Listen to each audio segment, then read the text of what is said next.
E69 news కి స్వాగతం. ముందుగా ముఖ్యాంశాలు. నోట్ల కట్టల ఆరోపణలు నిరాధారం. జస్టిస్ యశ్వంత్ వర్మ.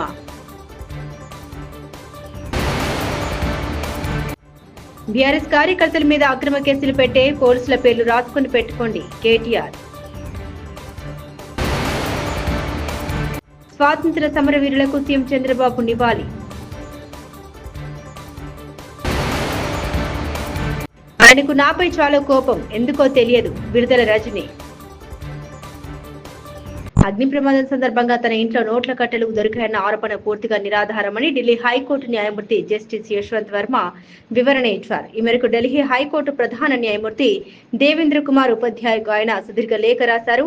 తనకు తన కుటుంబానికి ఆ నగదుతో ఎలాంటి సంబంధం లేదని, తనపై వచ్చిన ఆరోపణలు పూర్తిగా నిరాధారమని, అర్ధరహితమని తెలిపారు. బెట్టింగ్ యాప్స్ ప్రమోట్ చేశారని హీరో బాలకృష్ణ, ప్రభాస్, గోపిచంద్పై ఫిర్యాదు చేసిన రామారావు అనే వ్యక్తి ఫన్ 88 బెట్టింగ్ యాప్ కోసం ముగ్గురు హీరోలు ప్రమోషన్ చేశారని ఫిర్యాదులో పేర్కొన్న ఫిర్యాదుదారుడు, అమరావతి భారత జాతికి స్వేచ్ఛా జీవితాన్ని ప్రసాదించడానికి 23 ఏళ్ల వయసులోనే వీరోచిత పోరాటాలు చేసి యువ హృదయాలపై చెరగని ముద్ర వేసిన స్వాతంత్ర సమర వీరులు భగత్ సింగ్, రాజ్గురు, సుఖదేవులు ఉరికంబం ఎక్కి ప్రాణత్యాగం చేసిన షహీద్ దివాస్ సందర్భంగా ఆ అమరవీరుల చరిత్రను మననం చేసుకుంటూ వారి సంస్కృతికి నివాళులర్పిద్దామని ఏపీ సీఎం చంద్రబాబు అన్నారు. కొందరిలాగా నాకు బీజేపీ అధ్యక్ష పదవి వస్తుందని సోషల్ మీడియాలో ప్రచారం చేసుకోను. ఈటెల రాజేందర్ మీద పరోక్ష విమర్శలు చేసిన బండి సంజయ్. కమిట్మెంట్ తో పార్టీ కోసం, సిద్ధాంతం కోసం పనిచేసే కార్యకర్త పార్టీ నిబంధనలకు అనుగుణంగా పనిచేయాలి. నాకు రాష్ట్ర అధ్యక్షుడు వస్తుందని చెప్పి సోషల్ మీడియాలో ప్రచారం చేసుకోను. నేను ఇప్పుడు వస్తుంది, అప్పుడు వస్తుంది, ఇప్పుడు చెప్పుకోను. నేను రావాలని కూడా కోరుకుంటాను. నేను ఎందుకంటే కేంద్ర మంత్రిగా, హోంశాఖ సహాయ మంత్రిగా అమిత్ షా గారి నేతృత్వంలో సేవ చేసే అవకాశం నాకు వచ్చింది. గతంలో రాష్ట్ర అధ్యక్షుడిగా పనిచేసి ఇక్కడ కార్యకర్తల సత్తా ఏందో మేము నిరూపించినాం. మొన్న ఎమ్మెల్సీ ఎన్నికలు కూడా కార్యకర్తల సత్తా ఏందో నిరూపించినాం. 8 ఎమ్మెల్సీలు, 8 ఎంపీలు గెలిచాం, 8 ఎమ్మెల్యేలు గెలిచాం. భారతీయ జనతా పార్టీ కార్యకర్తల సత్తా ఏందో నిరూపించినాం. కాబట్టి నేను అధ్యక్షుడిగానే ఏందో నిరూపించుకున్నా. కాబట్టి నేను అందరి లెక్క ఏదో ఇప్పుడే వస్తుంది, అప్పుడే వస్తుంది, వచ్చింది, నన్ను కలవండి అని చెప్పి చెప్పుకునే ప్రయత్నం మా పార్టీలో జరగదు. అది అటువంటి పద్ధతి మా పార్టీలో ఉండదు. పార్టీ నిర్ణయిస్తుంది. ఇంకొకటి చెప్తున్నా, సోషల్ మీడియాలో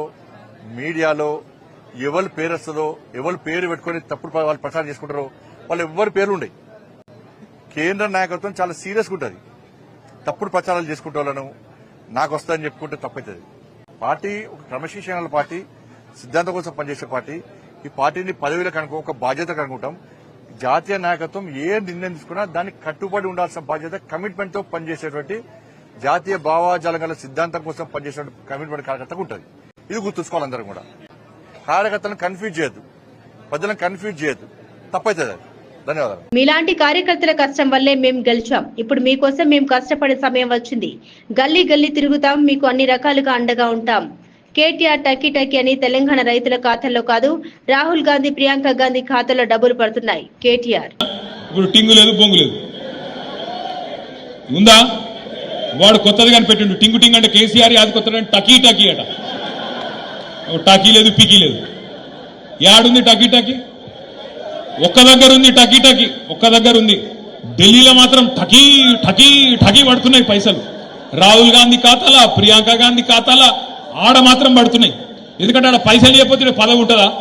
ఊస్టింగే. కాబట్టి పైసలు అక్కడ పడుతున్నాయి. ఇక సంపుడు మాత్రం ఇక్కడ చంపుతా ఉన్నారు. నేను కూడా మీకు మాటిస్తున్నా, మీరందరు కష్టపడితేనే ఇక్కడ మేము కూర్చున్నాం. మీకోసం ఇప్పుడు మేము కష్టపడే టైం వచ్చింది. తప్పకుండా గల్లీ గల్లీ తిరుగుతాం, చెమట వడుపుతాం, గల్లీ గల్లీ తిరుగుతాం.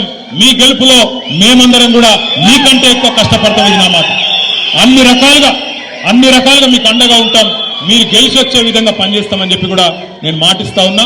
అకాల వర్షానికి నష్టపోయిన పంటలను పరిశీలించిన బీఆర్ఎస్ ఎమ్మెల్యే హరీష్ రావు సిద్దిపేట నియోజకవర్గం నారాయణరావుపేట మండలం లక్ష్మీదేవిపల్లి గ్రామంలో నిన్న రాత్రి కురిసిన అకాల వర్షం కారణంగా నష్టపోయిన పంటను పరిశీలించారు మాజీ మంత్రి ఎమ్మెల్యే హరీష్ రావు. ఏ గ్రామ దేవత ఉన్నా, ఏ రాముడు ఉన్నా, ఏ గ్రామ దేవతలు ఉన్నా అని రేవంత్ రెడ్డికి కొద్దిగా జ్ఞానోదయం కలిగించమని విరోధ పత్రాలు ఇస్తాం. అంతకు మీరు మా ఎంబడి ఉండి నిన్న రాత్రి 8:30 కూడా మాట్లాడుతూ నేను రోజు చూస్తా సార్. టీవీ చూడండి, నేను బయటకు వెళ్ళా.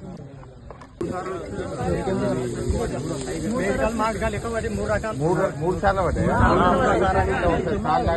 ఒకసారి ఇక్కడికి వెళ్ళి వచ్చింది, ఒకసారి ఇక్కడికి వెళ్ళి వచ్చింది సార్. నాలుగు తర్వాత వాన వచ్చింది, మొత్తం రాలిపోయినాయి సార్. కరెంటు కోతలపై నిరసిస్తూ సబ్ స్టేషన్స్ లో గ్రామస్తుల ధర్నా. నిర్మల్ జిల్లా కుబీర్ మండలం సోనారి సబ్ స్టేషన్ లో గ్రామస్తుల ధర్నా. తమ సబ్ స్టేషన్ నుండి వేరే గ్రామాలకు ఫిట్టర్ ద్వారా కరెంటు సప్లై చేస్తూ తమ గ్రామంలో కరెంటు కోతలు విధిస్తున్నారని ఆరోపిస్తూ ఆందోళన చేపట్టారు గ్రామస్తులు. సబ్ స్టేషన్ కోసం 20 సంవత్సరాల క్రితం భూమి ఇవ్వగా ఇప్పుడు వేరే గ్రామాల కరెంటు కోసం తమ గ్రామంలో కరెంటు కోతలు విధిస్తున్నారని, వెంటనే తమకు 24 గంటల నాణ్యమైన కరెంటు సప్లై చేయాలని డిమాండ్ చేస్తున్నారు గ్రామస్తులు. సింగిల్ బస్ కరెంటు 24 గంటలు ఉండాలి. దీని మీద కూటమి ప్రభుత్వంలో రెడ్ బుక్ రాజ్యాంగం నడుస్తోందని మాజీ మంత్రి వైసీపీ నేత విడుదల రజని ఆరోపించారు. రెడ్ బుక్ లో తనను టార్గెట్ చేశారన్నారు. అందులో భాగంగానే తనపై అక్రమ కేసులు పెట్టారని విమర్శించారు. తనపై ఫిర్యాదు చేసిన వారిని తానెప్పుడు చూడలేదని తెలిపారు. తనపై ఏసీబీ కేసు నమోదు చేయడంతో ఆదివారం గుంటూరులో మాజీ మంత్రి విడుదల రజని స్పందించారు. ఆ క్రమంలో ఆమె మాట్లాడారు. తానంటే నరసరావుపేట ఎంపీ ఎల్ శ్రీకృష్ణ దేవరాయలకు చాలా కోపమని తెలిపారు. అది ఎందుకో తెలియదన్నారు. అదే కదా ఎక్కడ చూసినా కూడా అదే కదా వరుస పెట్టి రిపీట్ చేసి మొత్తానికి ఈ రోజుకి ఒక కన్క్లూజన్ కి తీసుకొచ్చారు. అది ఈ రోజు చూసినట్టయితే నా మీద ఏసీబీ కేసు కట్టారు. ఏంటి ఈ ఏసీబీ కేసు? అసలు ఈ కేసు గురించి మనం మాట్లాడితే ఈ కేసుకి సంబంధించి ఎవరైతే కంప్లైంట్ ఇచ్చారో ఈ కంప్లైంట్ ఇచ్చిన వాళ్ళని నేను ఏ రోజు చూడలేదు. ఈ కంప్లైంట్ ఇచ్చిన వాళ్ళు నన్ను ఏ రోజు కలవలేదు, నేను వాళ్ళని ఏ రోజు కలవలేదు. ఈ కంప్లైంట్ ఇచ్చిన వాళ్ళతో నేనెప్పుడు మాట్లాడలేదు. ఈ కంప్లైంట్ ఇచ్చిన వాళ్ళకి నాకు అసలుకి నో గివ్ అండ్ టేక్, ఏ మాత్రం కూడా వీళ్ళతో నాకు సంబంధం లేదు. వీళ్ళు అల్లినటువంటి కట్టు కథకు నాకు ఎటువంటి సంబంధం లేదు. అయినప్పటికీ కూడా ఒక కట్టు కథ అల్లి ఈ ఓరల్ బేస్డ్ ఆధారాలని బేస్ చేసుకుని ఈ రోజున ఏసీబీ కేసు నమోదు చేశారు. నేను మళ్ళా స్పష్టం చేస్తా ఉన్నాను, వీళ్ళెవరో ఏంటో, వీళ్ళ వేరబౌట్స్, వీళ్ళ బిజినెస్ ఏది కూడా నాకు తెలీదు, నాకు సంబంధం లేదు. ఈ కేసుకి నాకు ఎటువంటి సంబంధం లేదు. కేవలం ఒక పొలిటికల్ క్లౌడ్ తో దీని వెనకాల కొంతమంది ఉండి, వాళ్ళ వెనకాల కొంతమంది ఉండి చేస్తున్నటువంటి, విడుదల రజనీని టార్గెట్ చేస్తున్నటువంటి ప్రయత్నంగా రెడ్ బుక్ పాలన పరాకాష్ఠగా ఈ కేసుని ఈ రోజు చూడాల్సినటువంటి అవసరం ఉంది అని తెలియజేస్తున్నా. ఇప్పుడు అసలు ఈ కథ ఇదొక కట్టు కథ, చక్కటి కట్టు కథ. ఈ కథలోకి వెళ్తే అసలు ఎందుకు వీళ్ళు ఇలా చేస్తున్నారు, ఎందుకు ఈ కేసు పెట్టాల్సి వచ్చింది, ఏంటి కారణాలని కనుక మనం చూస్తే, ఈ పెట్టినతను టీడీపీ సంబంధించినటువంటి వ్యక్తి. ఇతను ఈ కథకి వీళ్ళని ముందుండి నడపడానికి గల కారణం ఒక డైరెక్టర్ ఉన్నాడు. ఈ డైరెక్టరు, ఈ స్క్రీన్ ప్లే, వీళ్ళంతా కూడా ఈ యాక్టర్స్, ఆర్టిస్టులు వీళ్ళంతా. ఎందుకంటే మొదటి నుంచి కూడా ఒక మార్కెటింగ్ టీమ్ ని పెట్టి, మీరు వస్తారా విడుదల రజనీ మీద కేసు పెడతారా, కంటెంట్ మేము ఇస్తాము, మీరు జస్ట్ అక్కడికి వెళ్ళి ఆ కంప్లైంట్ ఇచ్చిరండి, మీరు వస్తారా, అధికారం మా దగ్గర ఉంది, ఏం పని కావాలో చేసి పెడతాము, విడుదల రజనీ మీద మేము ఒక నరేషన్ ఇస్తాము, ఆ నరేటివ్ తీసుకుని పలానా ఆఫీస్కి వెళ్ళి కంప్లైంట్ చెప్పండి, బయటికి రాగానే మీడియాతో మాట్లాడండి, సోషల్ మీడియాలో పెట్టండి అనేది ఒక ఎజెండా పెట్టుకున్నారు. ఒక మోడస్ ఆపరెండా రన్ చేస్తున్నారు. దాంట్లో భాగంగానే ఒక బిజినెస్ మ్యాన్, ఒక వ్యక్తి వెళ్లి, ఇక్కడ ఒక డైరెక్టర్ ఉన్నాడు, ఆ డైరెక్టర్ ఎవరో కాదు, Narasaraopet MP Shri Lavu Srikrishna Devaraya garu. He is the director. ఈ డైరెక్టర్ దగ్గరికి ఈ బిజినెస్ మ్యాన్ వెళ్తాడు. ఈ బిజినెస్ మ్యాన్ ఫ్రెండ్ అంటారు, ఈ బిజినెస్ మ్యాన్ బంధువు అంట, అదే పార్టీకి సంబంధించి, అదే వాళ్ళ వర్గానికి సంబంధించినటువంటి వ్యక్తి ఈ బిజినెస్ మ్యాన్. ఈ బిజినెస్ మ్యాన్ వెళ్లి అతనికి ఏవో బిల్లులు కావాలి, అతనికి ఉన్నటువంటి పెనాల్టీస్ వేవ్ ఆఫ్ చేయాలి, అతను యథేచ్ఛగా వ్యాపారం చేసుకోవడానికి అతని సపోర్ట్ కావాలని అతన్ని అడిగితే, అతడు ఇతనికి, డైరెక్టర్ గారు అన్నాను కదా కృష్ణదేవరాయ గారు, ఇతనికి ఇల్లీగల్ గా ఎట్లంటే అట్లా వ్యాపారం చేసుకోవడానికి, ఇల్లీగల్ వ్యాపారం ఇష్టం వచ్చినట్టుగా చేసుకోవడానికి, ఎదురే లేకుండా వ్యాపారం చేసుకోవడానికి సహకరిస్తానని హామీ ఇస్తూ కృష్ణదేవరాయ గారు ఈ బిజినెస్ మ్యాన్ ని ఒక కోరిక కోరుతారు. సద్గురు శ్రీ త్యాగరాజస్వామి వారి 178వ ఆరాధనోత్సవాలు ఆదివారం పట్టణంలోని అయ్యా కోనేరు గట్టు విజ్ఞాన భారతి హైస్కూల్లో భారతీయ విద్యా కేంద్రం వారి నృత్య కళా భారతి ద్వితీయ వార్షికోత్సవ వేడుకల్లో భాగంగా నిర్వహించారు. ఈ సందర్భంగా నృత్య కళా నికేతన్ వైస్ ప్రిన్సిపల్ ఎం ఏడుకొండలు మృదంగం కళాకారుడు ఆధ్వర్యంలో నిర్వహించారు. ముందుగా నృత్య కళా నికేతన్కు చెందిన విద్యార్థి వివేక్ సద్గురు శ్రీ త్యాగరాజస్వామి వేషధారణతో తిరువీధోత్సవం జరిగింది. అధ్యాపకులు, విద్యార్థులు, కళాకారులు పాల్గొన్నారు.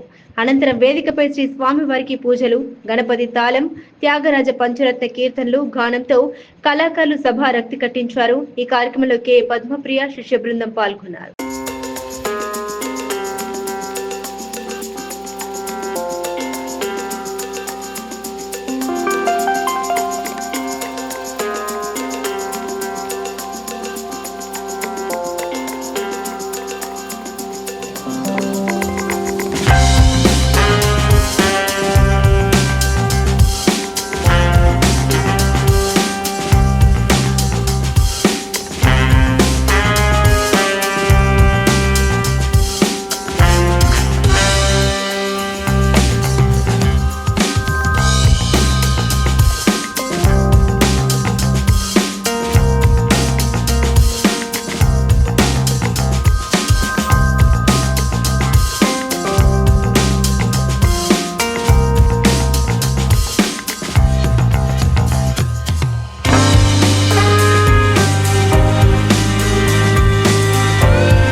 నోట్ల కట్టల ఆరోపణ నిరాధారం జస్టిస్ యశ్వంత్ వర్మ.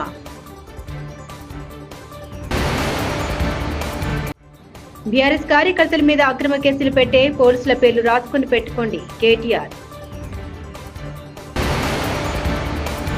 స్వాతంత్ర సమరవీరులకు సీఎం చంద్రబాబు నివాళి.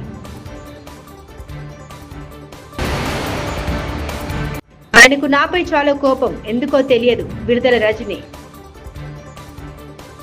ఈ 69 న్యూస్ ఇంతటితో సమాప్తం. చూస్తూనే ఉండండి ఈ 69 న్యూస్.